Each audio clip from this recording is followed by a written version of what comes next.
Hey guys, it's Carter here from Team Lacuna, and today I will be bringing you a review of the Fatshark Dominator V3s.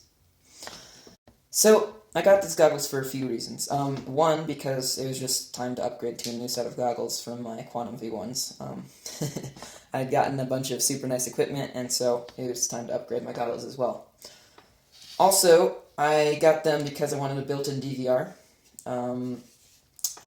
The funny thing is, earlier this summer, I was looking at the Dominator V2s, and I was looking at, any way I could modify the eye cups. And about a week later, I was kind of looking at images to see what other people had done, and I saw these were going to come out in pre-order, so I was like, okay, I'll get these instead.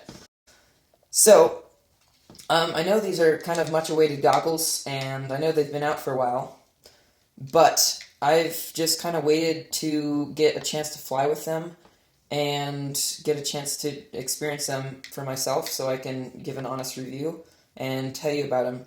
So, there's also been a lot of questions and concerns regarding the new screen and aspect ratio and stuff.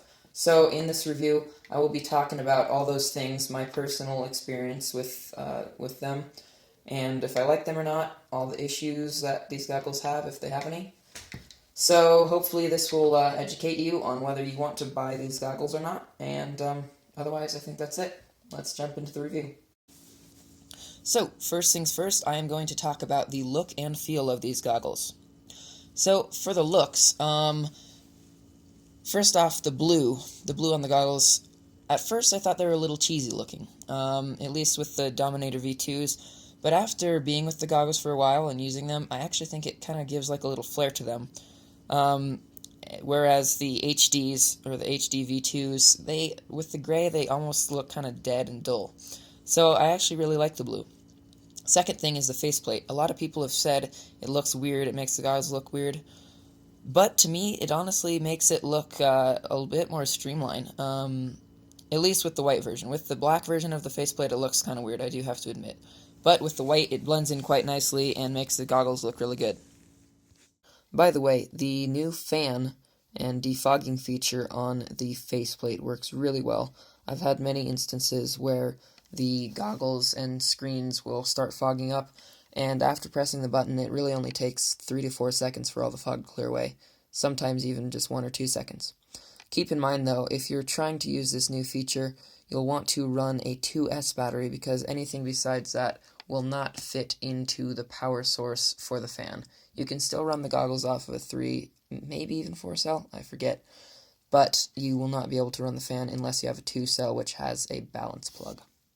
Speaking of the battery, it's a nice battery. It really is. It's not too heavy. The new dog bone style really helps. It hasn't fallen out, and I don't really think it will at all. And, of course, it has the new battery checker with the LED indication. So those all work really nicely. One thing that I have noticed, though, is every time I try to charge it up, about 60% of the time, it won't charge up fully, and I'll have to keep recharging it. It'll stop, and it'll say it's fully charged, but it won't be. Then I'll charge it some more, and kind of goes up in increments till it's fully charged. So that's a little weird. I don't know if it's just a defective battery that I have or what, but there's that. Other than that, it works fine, and it lasts all day at the flying field. As for the feel of the goggles, they feel really good. They're nice and light, and with the new faceplate, it's honestly really, really comfortable to wear. I mean, the older style with the eye cups, I could wear them, for a while, but with these new ones, I could honestly wear them all day out at the flying field and not even notice it. There are a few things that look a little weird. Just on the inside of the goggles where you're actually looking, without the eye cups being there, it looks a bit unfinished. But almost all the time you're not going to be looking at that part. So overall look and feel is really good, especially with the new faceplate. I'm really liking it. So next I'm going to talk about the layout of the goggles. I'm not going to go too in-depth with this because I'm sure a lot of you are familiar with the older V2s or the older HDs. But I will just say, for me, it's been really intuitive, and I haven't had any issues with the volume control, DVR function, brightness adjustment, anything like that.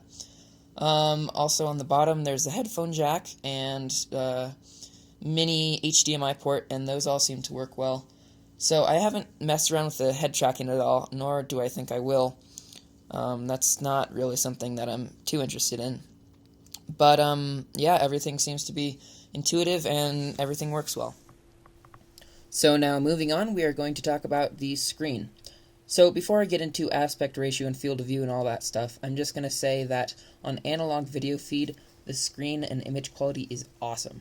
The image is just super crisp and clear, and there aren't any blurry edges. I know some people have said there tend to be blurry edges, but for me, when I adjust the IPDs correctly, it's just a great image, and I don't get any of that weird ghosting effect on the sides of the screen. So speaking of field of view, I just want to show you the difference between the Dominator V2s and the Dominator V3s.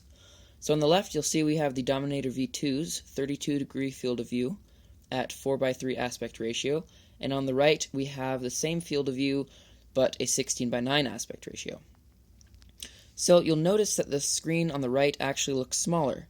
So even though it has the same diagonal field of view, since it's compressed down and stretched out, it just looks smaller. And so the interesting thing they've done is they've actually decreased the diagonal field of view from 32 degrees to 30 degrees. So as you can see, we shrink it down a little bit, and so it's actually even smaller than that. So I don't know if it's exactly that much, but that's just kind of a reference point to show you that it is shrinking a bit. That being said, however, it's really still completely fine to fly on, and once you get used to it, I think you'll really love it. So now moving on, like I just mentioned, we are going to talk about the field of view and aspect ratio. So for me, the field of view was actually a pro. A lot of people might say, or are probably wondering why I'm saying that, and what actually happened is with my old Quantums is, well, that's what I used to fly on, the field of view was so big that, one, you're constantly looking around and you can't see everything in front of you, especially if you're doing proximity, either with mini quads or fixed wing. The other thing about that is pixel density was just not very good at all. Of course, the Quantums had much lower pixel count than the Fatsharks, but still, it was just something that I really didn't like. So, for me, the field of view, yes, it is kind of small, but it's completely flyable, and if you just kind of like relax, it's really actually quite immersive. Second thing is aspect ratio. So 16:9 format, yes, it's weird, but let me tell you, when you're flying, even on a 4:3 camera, you really can't notice anything at all. I'll play some DVR footage, and actually I'll show you some shots inside the goggles that I took. It's really kind of, especially when you're flying slow, at least with fixed wing, you can't notice it at all. So both those things really aren't an issue for me.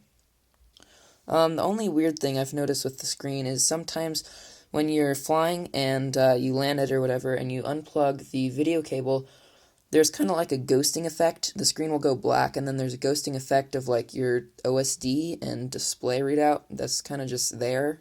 But when you plug in the goggles again to a video source, that goes away. So it's kind of weird, but it really doesn't affect you when you're trying to fly. So here we have a comparison of 4:3 and 16:9. So on the left here we have 4:3 aspect ratio, and on the right we have 16:9 aspect ratio.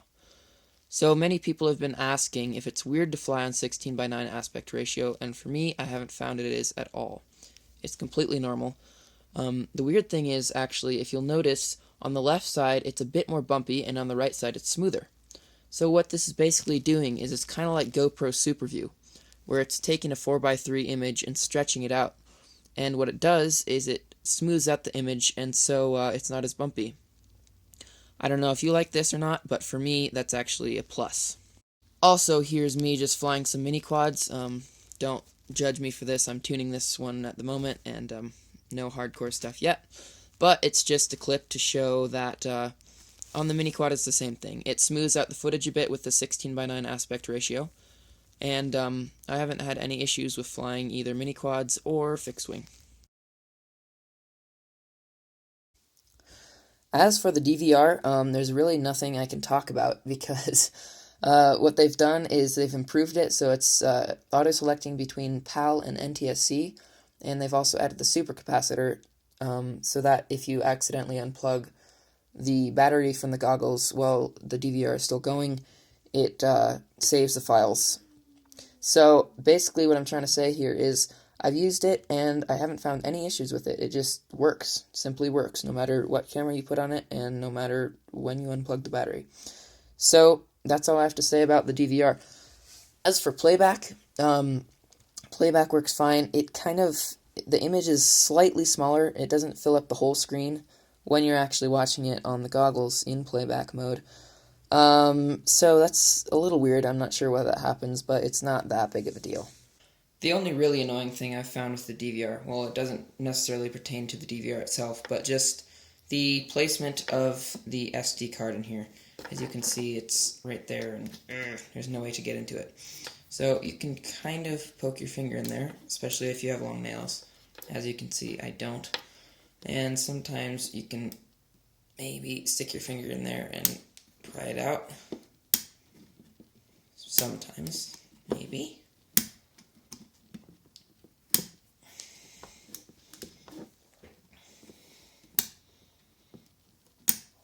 But overall, it's really annoying, and you might have to find some little tool to come in and grab it out like that. So you can get it out, but it's just kind of a pain in the ass. Now, the last thing I want to talk about before I go into just overall pros and cons about these goggles is the digital side of things. So I don't fly with digital, but I have used it and tested it out with digital. So there's two things that work really well with digital. So one, if you plug it into the computer, I haven't tested it, of course, on every single computer out there, but I have tested it on multiple, both Mac and Windows computers. And on both of them, as soon as you plug it in, it auto-selects 720p. So that's really nice. Of course, the goggles will only run if it's on 720p, but it seems to do that automatically when you plug it in. When you are on digital, the image isn't quite as good as analog. In analog, from your FPV feed, it looks really, really crisp because the actual displays are crisper and higher resolution than the most cameras you're going to be flying on. However, when you're in digital, there's some pixelation, like you can tell it's pixelated, but you can't actually see individual pixels. Like you couldn't go and count it like counting sheep or something. So I'd honestly feel comfortable watching a movie on it. I think it would be enjoyable.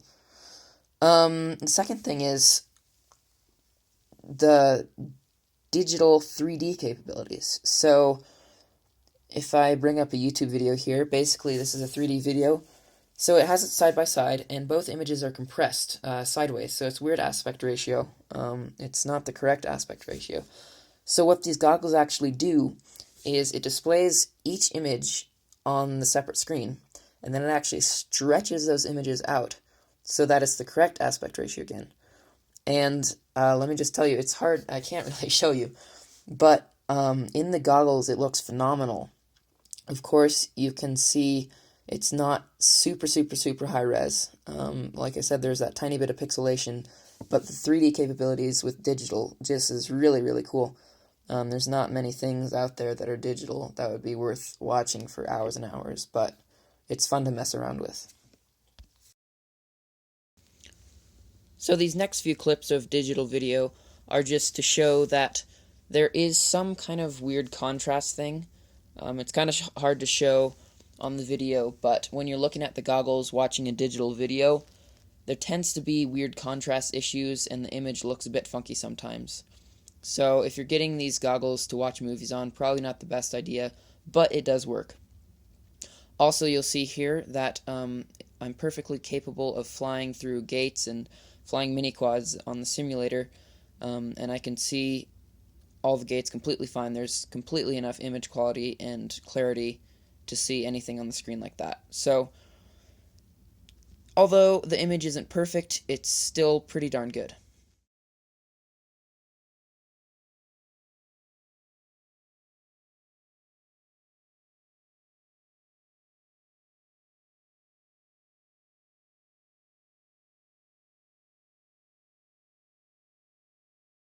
Alright, so that was the main body of the review. Before we end this completely, I am going to go through a list of pros and cons. So, pros.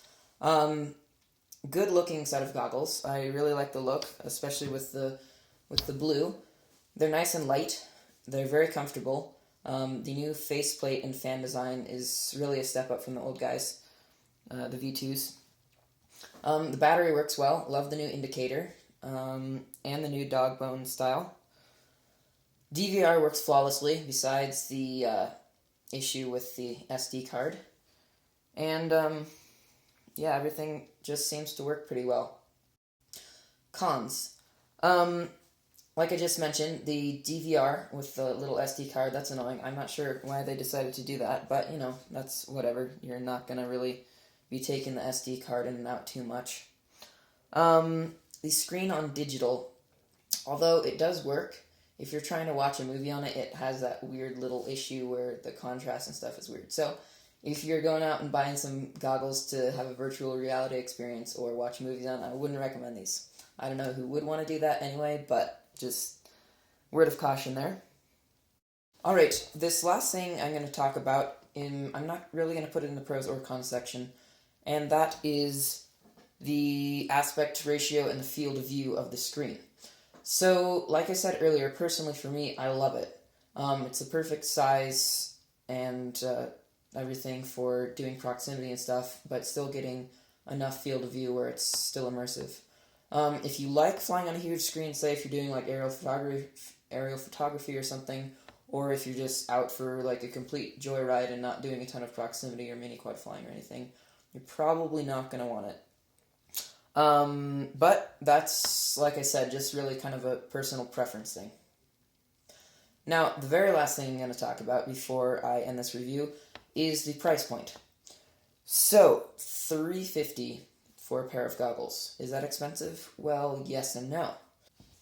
I think the really interesting thing about the price point is before, when it's the HDs versus the V2s, that price difference was bigger because you're getting such a much bigger and higher resolution screen from the HDs.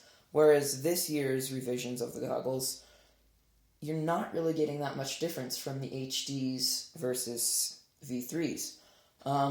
With the V3s, you're getting 480 by 800, whereas the HD V2s, you're getting only 600 by 800. So I'm kind of surprised that the HDs are that much more expensive.